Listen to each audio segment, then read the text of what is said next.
സംഘകാലഘട്ടത്തിൽ ആയി രാജാക്കന്മാരുടെ ഭരണത്തിൽ കീഴിലായിരുന്നു വേണാട്. പൊതിയൻ മലയിലെ ആയ്ക്കുടിയായിരുന്നു ആയി രാജാക്കന്മാരുടെ ആസ്ഥാനം. തൃപ്പാപ്പൂർ, ദേശിങ്ങനാട്, ആറ്റിങ്ങൽ, ഇളയടത്ത് സ്വരൂപം ഇവ വേണാടിന്റെ ശാഖകൾ ആയിരുന്നു. അയ്യനടികൾ തിരുവടികൾ ആണ് ആദ്യ വേണാട് ഭരണാധികാരി. തരിസാപ്പള്ളി ശാസനം വഴിയാണ് ഇദ്ദേഹത്തെ കുറിച്ചുള്ള വിവരങ്ങൾ ലഭിക്കുന്നത്. മാർത്താണ്ഡവർമ്മയാണ് ആധുനിക തിരുവിതാംകൂറിന്റെ ശില്പി. 1729 മാർത്താണ്ഡവർമ്മ സ്ഥാനാരോഹണം നടത്തിയത്. 1741 കുളച്ചൽ യുദ്ധം.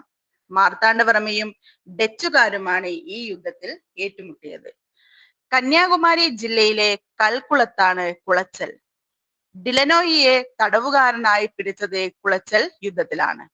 ഡിലനോയിയെ പിന്നീട് മാർത്താണ്ഡവർമ്മ വലിയ കപ്പിത്താനായി നിയമിച്ചു. മാർത്താണ്ഡവർമ്മ കായംകുളം, കൊല്ലം, അമ്പലപ്പുഴ എന്നീ സ്ഥലങ്ങൾ കീഴടക്കി. കായംകുളം രാജവംശത്തിന്റെ ആദ്യത്തെ പേര് ഓടനാട് എന്നായിരുന്നു. ഉണ്ണിനീലി സന്ദേശത്തിൽ ഓടനാടിനെ കുറിച്ച് പറയുന്നുണ്ട്. ഓടനാടിന്റെ തലസ്ഥാനം 15-ാം നൂറ്റാണ്ടിൽ മാറ്റുകയുണ്ടായി. കായംകുളത്തെ എരുവയിലേക്കാണ് തലസ്ഥാനം മാറ്റിയത്. പോർച്ചുഗീസുകാരുടെ ഒരു പ്രധാന വ്യാപാര കേന്ദ്രമായിരുന്നു കായംകുളം. പോർച്ചുഗീസുകാർക്ക് ശേഷം ഡച്ചുകാർ കായംകുളം വ്യാപാര കേന്ദ്രമാക്കി മാറ്റി.